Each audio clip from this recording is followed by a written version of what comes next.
अस्सलाम वालेकुम स्टूडेंट। आज हमारा चैप्टर 14 बायो का रिप्रोडक्शन का चैप्टर है 10th क्लास का। तो ये हम स्टार्ट कर रहे हैं। तो सबसे पहले हमें ये देखना है कि रिप्रोडक्शन क्या है। रिप्रोडक्शन की डेफिनेशन देखते हैं कि रिप्रोडक्शन की क्या डेफिनेशन है।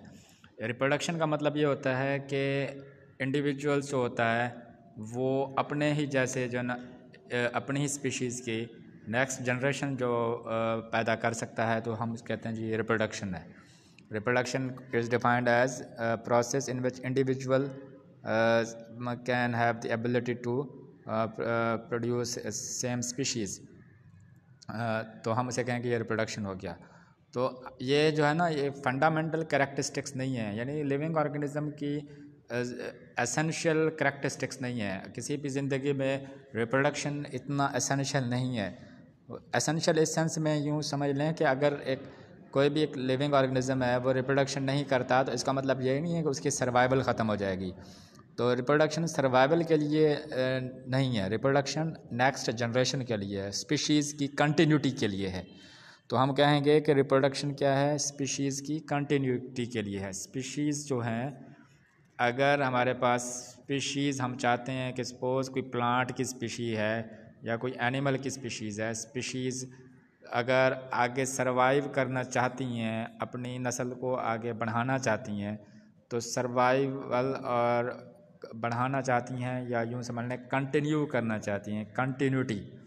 तो कंटिन्यू करना चाहती हैं अपनी नस्ल को, तो रिप्रोडक्शन जो है ना वो ज़रूरी है।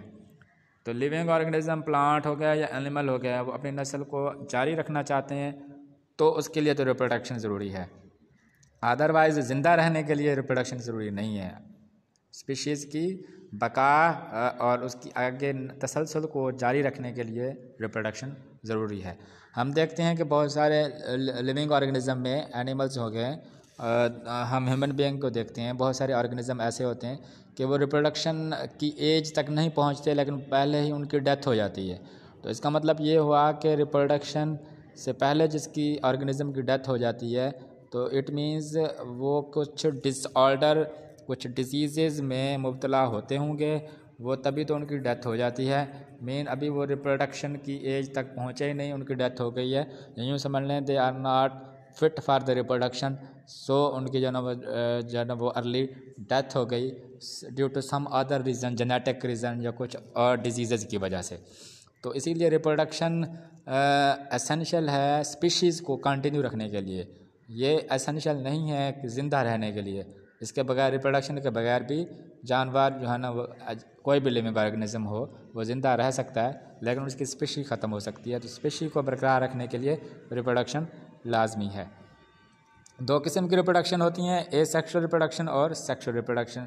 एसेक्सुअल रिप्रोडक्शन का मतलब ये होता है कि हम देखेंगे कि एसेक्सुअल रिप्रोडक्शन में ऑर्गेनिज्म बगैर जो है ना हैविंग सेक्स, वो डिफरेंट वे से जो है ना वो अपने जो है ना वो जनरेशन को जो है ना कंटिन्यू करते हैं। तो हम दो तरह की जो है ना सेक्सुअल रिप्रोडक्शन और एसेक्सुअल रिप्रोडक्शन को हम देखेंगे।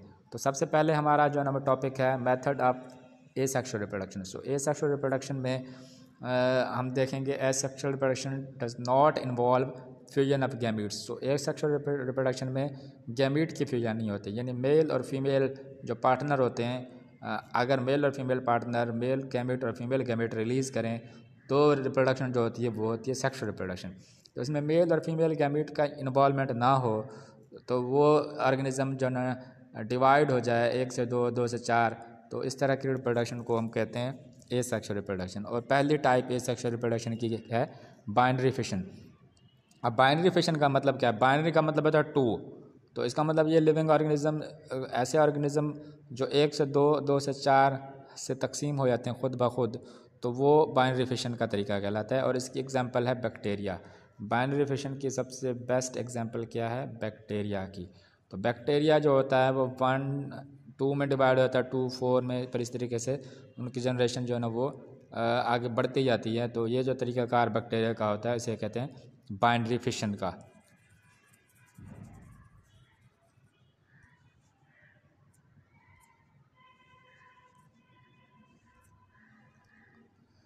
तो डायग्राम में आप देखें कि कैसे बैक्टीरिया डिवाइड हो रहे हैं। तो आप देखते हैं कि ये एक पेरेंट बैक्टीरियम है एक।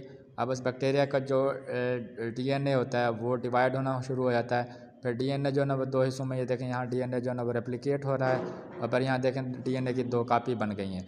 जब डीएनए की कापी बन गई हैं, दो अलग-अलग साइड पर चली गई हैं, फिर एट द एंड जो है ना वो साइटोप्लाज्म डिवाइड होता है। जब साइटोप्लाज्म डिवाइड होता है फिर दो बैक्टीरिया हो जाते हैं। इसका मतलब ये होता है कि बैक्टीरिया की जो डिवीजन होती है, सेल डिवीजन, इसमें सबसे पहले जेनेटिक मटेरियल की डिवीजन होती है और दूसरे नंबर पर साइटोप्लाज्म की डिवीजन होती है। तो याद रख ले सीक्वेंस, सबसे पहले जेनेटिक मटेरियल डिवाइड होगा, फिर at the end cytoplasm divide होगा। तो ये डायग्रामेटिकली आपने बैक्टीरिया की रिप्रेजेंटेशन कर देनी है। इसी तरीके से आप अमीबा में देखें तो ये जो अमीबा में सेल डिवीजन होती है, बाइनरी फिशन होती है, वो बाइनरी फिशन में ये देखें अमीबा भी सबसे पहले न्यूक्लियस जो है ना वो 1 से 2 में, अब एक न्यूक्लियस 2 में तकसीम हो गया, न्यूक्लियस तकसीम हो गया, अलग-अलग हो गया, फिर उसके बाद साइटोप्लाज्म की डिवीजन होगी, फिर साइटोप्लाज्म डिवाइड होगा यहाँ से। अब देखें तो न्यूक्लियस भी डिवाइड हो गया और हर न्यूक्लियस के इर्द गिर्द साइटोप्लाज्म भी बन गया, फिर एक अमीबा जो है ना वो 2 में तकसीम हो गया। तो ये तरीक़ाकार कहलाता है बाइनरी फिशन। तो बाइनरी फिशन हमें मिलेगा प्रोकैरियोट्स में, यानी जो बैक्टीरिया होते हैं, और बाइनरी फिशन जो होता है वो यूनिसेलुलर यूकैरियोट में भी हो सकता है, यूनिसेलुलर यूकैरियोट में भी हो सकता है, माइटोसिस के ज़रिए से उनमें भी जो है ना वो बाइनरी फिशन होती है। कुछ इनवर्टिब्रेट्स भी होते हैं, इनवर्टिब्रेट्स वो भी बाइनरी फिशन करते हैं। इनवर्टिब्रेट्स जो बाइनरी फिशन करेंगे उनकी एग्जांपल है प्लेनेरिया की। प्लेनेरिया एक ऐसा इनवर्टिब्रेट है कि आप देखते हैं कि ये एक जो ना प्लेनेरिया 2 में तकसीम हो रहा है, एक प्लेनेरिया 2 में तकसीम हो रहा है। ये देखें इस स्टेज के ऊपर डिवीजन हो रही है, यहाँ पर एक हिस्सा ये है प्लेनेरिया का, दूसरा ये है। इसका मतलब ये है कि जो ऊपर वाला पार्ट प्लेनेरिया का है ये अलहदा से एक इंडिविजुअल बन जाएगा, अलहदा से प्लेनेरिया बन जाएगा, और जो नीचे वाला फ्रेगमेंट प्लेनेरिया का है ये फिर दोबारा से एक न्यू प्लेनेरिया बन जाएगा। तो स्टार्ट का एक प्लेनेरिया 2 में तकसीम हो गया। तो ये भी बाइनरी फिशन के ज़रिए से, इनवर्टिब्रेट्स भी बाइनरी फिशन के प्रोसेस से गुजरते हैं, और ऑर्गेनिज्म उनके 1 से 2, 2 से 4 में हो जाते हैं। और इस तरह यूकैरियोट्स में यूनिसेलुलर यूकैरियोट्स और प्रोकैरियोट्स में बैक्टीरिया बाइनरी फिशन करते हैं। तो यह डायग्रामेटिकली रिप्रेजेंटेशन और इसकी थ्योरी होगी बाइनरी फिशन की।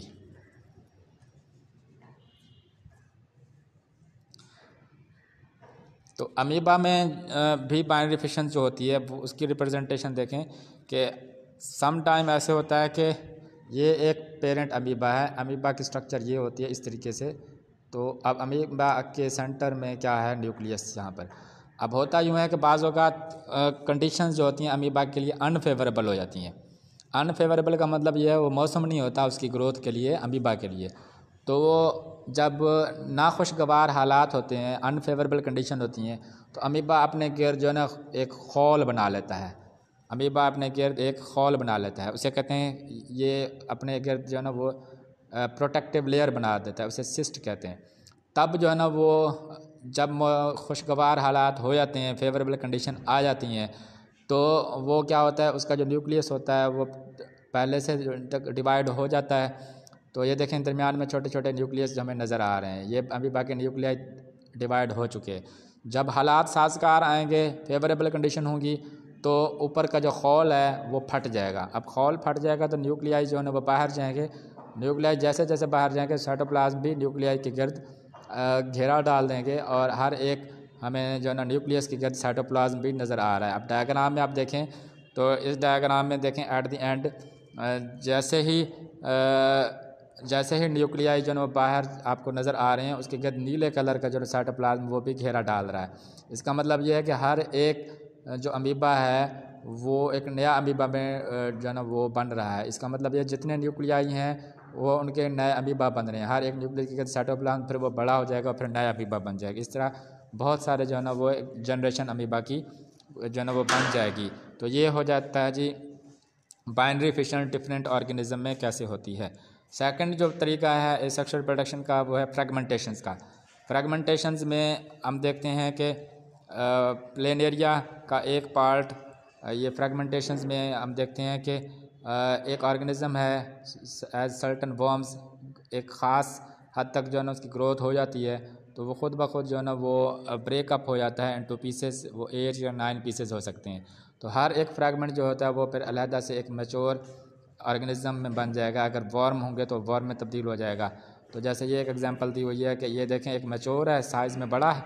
अब फिर मैच्योर साइज़ जो है साइज़ में बड़ा, ये जो ना वो फ्रैगमेंट में तब्दील हो रहा है। अब फ्रैगमेंट में तब्दील होने का मतलब ये है कि इसके कितने फ्रैगमेंट बन गए, इसके 1, 2 और 3 फ्रैगमेंट बन गए।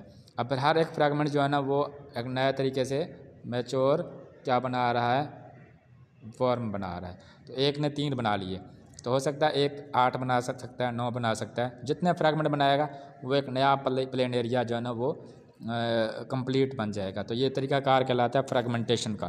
फ्रैगमेंटेशन का मतलब एक के कितने फ्रैगमेंट बन सकते हैं, टुकड़े बन सकते हैं, और एक नया टुकड़ा नया ऑर्गेनिज्म को जन्म दे सकता है। तो ये तरीका कहलाएगा फ्रैगमेंटेशन का। बडिंग, अब बडिंग का क्या तरीका है? बडिंग का मतलब ये होता है कि किसी भी ऑर्गेनिज्म की हम एग्जांपल लेंगे। फॉर एग्जांपल एक यीस्ट है, तो बडिंग यीस्ट की एक एग्जांपल है। तो ऐसे ऑर्गेनिजम्स जिन ऊपर एक बल्ब सा बन जाता है या बड सा बन जाता है, उभार बन जाता है। अब वो उभार जब बनेगा तो उस ऑर्गेनिज्म के अंदर ये दरमियान में सेंटर में क्या है, न्यूक्लियस है। ये है न्यूक्लियस। अब ये न्यूक्लियस तकसीम होना शुरू हो जाएगा। न्यूक्लियस देखें तकसीम हो रहा है, यहाँ पर न्यूक्लियस 2 बन गए हैं। अब जैसे न्यूक्लियस तकसीम होगा, ये न्यूक्लियस उस बड में चला जाएगा, न्यूक्लियस उसमें बड में चला जाएगा। तो जैसे न्यूक्लियस बड में चला जाएगा तो ये वाला बड अलहदा हो जाएगा। अब बड अलहदा हो जाएगा, उसमें न्यूक्लियस भी है, तो इसका मतलब एक न्यू ऑर्गेनिज्म बन गया। तो इस तरीकाकार को हम कहते हैं बडिंग। बडिंग का मतलब ये है कि एक ऑर्गेनिज्म की बॉडी के ऊपर बड बन जाते हैं, छोटे छोटे उभार बन जाते हैं, या हम कह सकते हैं कि उसमें जो है ना बल्ब टाइप स्ट्रक्चर बन जाती हैं, और फिर न्यूक्लियस उनमें जो है ना वो दाखिल होना शुरू हो जाता है, न्यूक्लियस तकसीम होना शुरू हो जाता है, और फिर वो अपने पहले वाली जो बॉडी होती है उसमें से अलहदा हो जाता है और फिर एक नया ऑर्गेनिज्म बन जाता है। तो इसकी एग्जांपल, बडिंग की एग्जांपल जो है ना क्या है, उसकी एग्जांपल यीस्ट, जैसे डायग्राम में दिखाई गई यीस्ट है। इसके अलावा हाइड्रा भी बडिंग के ज़रिए से जो है ना वो करता है, 1 से 2 और 2 से 4। तो ये हाइड्रा में भी बडिंग होती है और यीस्ट में भी होती है। ठीक है। कोरल्स में भी बडिंग होती है, कोरल्स में भी। Buds in corals the bud do not detach from the parent body. Corals form big colonies because the buds grow into new organism by remaining attach to the parent. Corals में भी budding होती है, लेकिन वो होता कैसे है corals में कि वो जो नया एक बड बनता है वो पेरेंट ऑर्गेनिज्म के साथ जुड़ा हुआ रहता है और फिर उसी के साथ जो है कॉलोनी बना लेता है, लेकिन जुड़ा हुआ रहता है। तो बडिंग जो है ना वो यीस्ट में होगी, हाइड्रा में होगी और कोरल्स में होगी। तो ये वाली एग्जांपल जो है ना वो यीस्ट की है, ये वाली एग्जांपल जो है ना वो हाइड्रा की हो गई। नेक्स्ट है स्पोर फॉर्मेशन, कि एसेक्सुअल रिप्रोडक्शन स्पोर के ज़रिए से कैसी होती है। स्पोर फॉर्मेशन एक ऐसा तरीक़ाकार है कि जो एसेक्सुअल तरीक़ाकार है, तो उसमें जो है ना वो ये देखें कि एग्जांपल ये मोस्टली जो स्पोर फॉर्मेशन है वो हमें नज़र आएगी ज़्यादातर राइजोपस में आ जाएगी, और फंगस टाइप में जो है ना वो आ जाएगी कि राइजोपस इसकी एग्जांपल है, फंजाई में। तो स्पोर फॉर्मेशन ज़्यादातर किस में आएगी, फंजाई में। राइजोपस इसकी एग्जांपल है। ठीक है।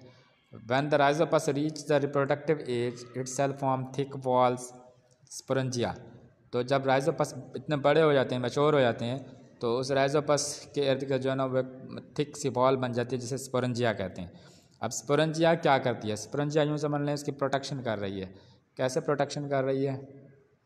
स्पोरेंजिया इसलिए बन जाती है कि जब नामुनासिब हालात आते हैं, अनफेवरेबल कंडीशंस आती हैं, जब उसने ग्रोथ नहीं करनी होती किसी फंजाई ने या राइजोपस ने, तो उस वक्त एक खौल बन जाता है। उस खौल को फिर हम क्या कहते हैं? उस खौल को कहते हैं सिस्ट। ये हम पहले भी पढ़ चुके हैं, सिस्ट बन जाता है। सिस्ट जो है ना वो अनफेवरेबल कंडीशन में बनता है, और जब कंडीशन जो है ना वो फेवरेबल आ जाती हैं, मुनासिब और साजगार हालात आ जाते हैं, तो वो जो सिस्ट है खौल फट जाएगा। Under unfavourable condition some species of bacteria reproduce by forming spores. तो वो अनफेवरेबल कंडीशंस में तो वो ऊपर खौल बन गया, लेकिन उस जिस्म के अंदर स्पोर बनते गए। ठीक है। और जैसे ही स्पोर बन गए, और जब स्पोर बन गए तो फिर जैसे ही साजगार हालात होंगे तो वो खौल जो है ना वो फट जाएगा। उसके ज़रिए से क्या बन जाएगा? वो रिलीज़ हो जाएंगे और फिर वो न्यू ऑर्गेनिज्म बन जाएंगे। ये हमारे पास हो जाएगा तरीक़ाकार स्पोर फॉर्मेशन, और they are formed inside bacteria so are called endospore. अब ये बॉडी के अंदर बनते हैं, इसीलिए हम इसे कहते हैं एंडोस्पोर। और ये डायग्राम दिखाई गई है कि कैसे स्पोर फॉर्मेशन हो रही है बैक्टीरिया में। अब ये देखें कि बैक्टीरिया में स्पोर फॉर्मेशन हो रही है तो बॉडी के अंदर एंडोस्पोर बन रहा है, और ये ऊपर से जो ना वो जो होल था वो फट जाएगा और फिर नए ऑर्गेनिज्म बन जाएंगे। तो ये आज के दिन का टॉपिक हमारा था। नेक्स्ट हम पढ़ेंगे पार्थिनोजेनेसिस। Thank you.